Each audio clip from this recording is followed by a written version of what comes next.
Plit Cơm Lam cờ nướng xin gửi đến các chị và các bạn trong buổi chiều hôm nay một ca khúc của tác giả Phiên. Ca khúc được mang tên Nói về người cha, Gia Lai kề khan. Xin mời quý vị cùng lắng nghe.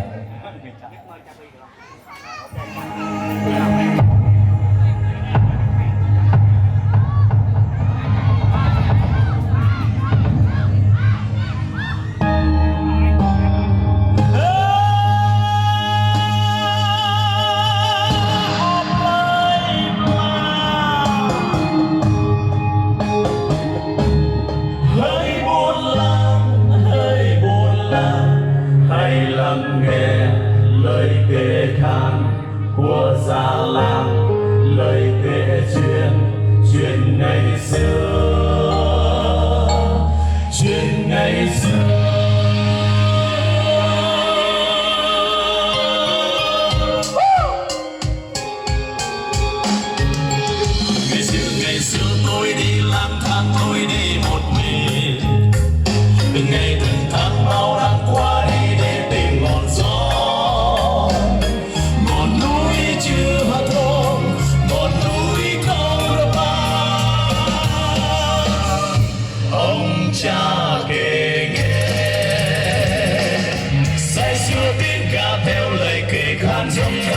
tan cả cái trên đường.